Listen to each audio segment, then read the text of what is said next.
with Ian with his partner Ruth and me with Dave, and we've met the lovely Dan and Tony. Thanks for talking to us today. So it's actually Easter Sunday, and they've kindly agreed to have a little chat with us because they've actually had paranormal investigators in. Can you believe that? So here we are. We thought we'd do a little bit of cheeky filming for our new series. So can you guys tell us about what's been happening in this pub? Is it over in How long have you been here? 7 years. Wow. Okay. Been my local since I was sort of 17 years old though. So. Wow. I feel like there's a lot of history here. Yeah, a lot of history. 1692 the pub was built, so lots and lots of different. 1692. 1692. Oh, okay. So yeah, my first ever weird experience was sat here with. There were 4 divers that were working over at Dover Docks. It was probably 11:30 at night. All sat around the bar. I was behind the bar, and the kitchen door there, which is on a big spring, cannot physically open on its own. Or there was no windows open. Yeah. And the door just swung open into the pub. Stayed open for about 5-6 seconds. Right. And then closed. And all of us, and the lads that actually witnessed that signed. Like a thing for me to say, you really did just see that happen, didn't you? And they was like, yeah. We saw that. And did you feel like someone had come in? I just think it was somebody opening the door to see what was going on, looking. Yeah. Because if they'd opened the door and held it open, we're Had looking in look. to see what's going on. Like, the pub should be shut by now, it's our time. Oh, right, okay. And then it just sort of swung shut. Oh my God, I actually feel that is actually what, I connect in with that, and I'm thinking, yeah, they were saying, yeah, what time is it? Yeah, it's our land, Something different like landlord that. coming in now, Yeah, different chef, I love that. And what about you, my lovely? We'd had the pub about 3 months, I think. The bar was different then. We had a long bar that sort of came out sort of to the end of this table, and I was here on my own, cashing up, as you do, and it was again at about 11:30. Yeah. And just out of the corner of my eye, there was a guy about 6'1", like shirt and a gilet thing. Yeah. Buttons, and he literally just turned around, he picked a glass up off of the counter, turned around and put it on the shelf, and he was gone. So for me, I would say it was a building memory. I think someone has just done that for years and years. This has been a pub since 1792.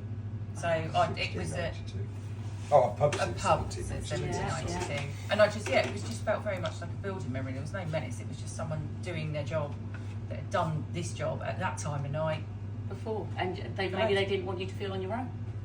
Yeah, well, I cashed up very quickly. Yeah, I bet you did. And then I locked the door and went home. Yeah, brilliant. That's amazing. Now, sometimes people carry on once they don't realise that they've actually passed over and carry on doing the same things over and over.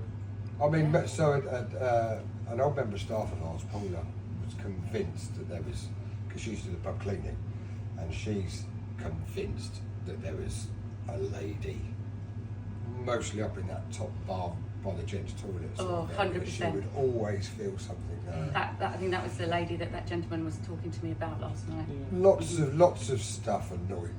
But it's an old building make noises. But I say the ones that I talk about are the ones that I cannot explain. There's no way that door could have opened. Absolutely not. No. The people I've seen here at the window when we've been inside, there's been, strange that they'd be at the window and then gone. When you go outside, there's nobody there. There's not kids running around. This is late at night. Yeah. It's strange. And then obviously with the paranormal crew we had in here a couple of months ago. Wow. Fascinating. So what did they discover? Anything? Well, they were really interested. There was 4 of them. They spent a lot of time upstairs. Yeah. Doing whatever they were doing. We sort of left them to that bit. A few strange things. They thought it was nothing to worry about.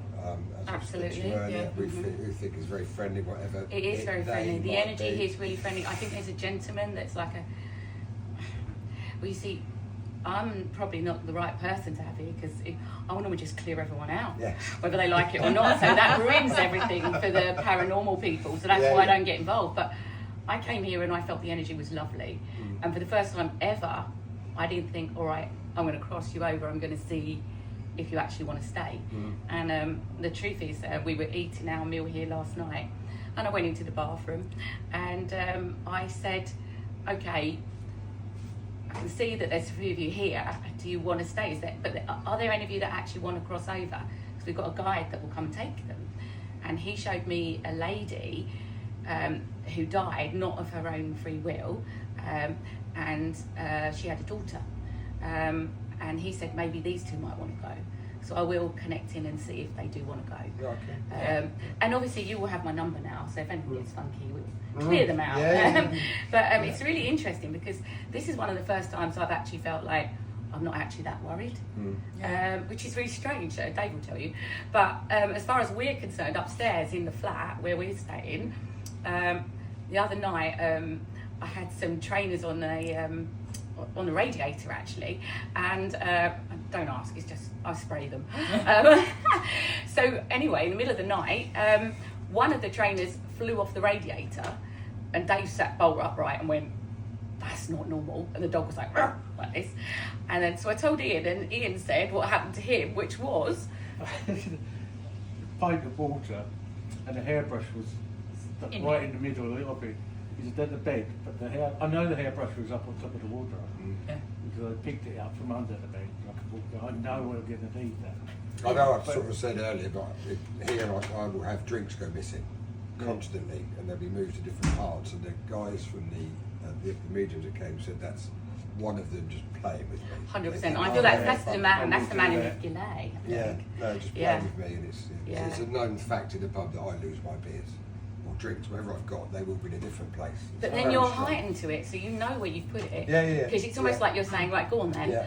And then you know. Yeah, it's very strange. That's amazing. So you're really quite happy with the energy here. It all yeah. So you'll have my number if anything needs to change on that. But we will continue to looking into it a little bit more and see if there's anything else we can pick up. As I say, I've picked up on a gentleman. He kind of runs the roost here, that's what I think. Right. He may well be your G'lay man. So I'm going to double check whether or not the lady and the little girl want to move on. And if they do, then I will obviously send a guide to help them. Is there anything else you wanted to add there? I sense that somebody's watching us now as we're filming. Well, it's like a man. But I feel like he would have, his heart and his chest. Absolutely. He's like, looking, and he's really proud of. I feel like he's sticking his chest out, but I think he passed through his heart or his chest. Yeah, but I think it's more connected with yourselves. Oh right, okay. Oh, with father energy. Yeah, like that. Okay. Oh, there we go. Oh well, maybe it's reading time. So obviously, what we were trying to do here is connect with the souls that are not necessarily connected to you. But there is, there is connection as well. They're obviously their spirit families as well that are around. So there he is. There he is. Go away. Morphed. But there's often robins and things, butterflies. We have a robin here at the back all the time, and Tony thinks it's a mum. Yeah. Well, they send her the messengers. They send the messengers. Yeah. I love that. Well, thank you so much for talking to us. Thank you. Agreeing to be on our little programme because James did say if we could get something on film while we're on holiday, and I was like, what are we going to get?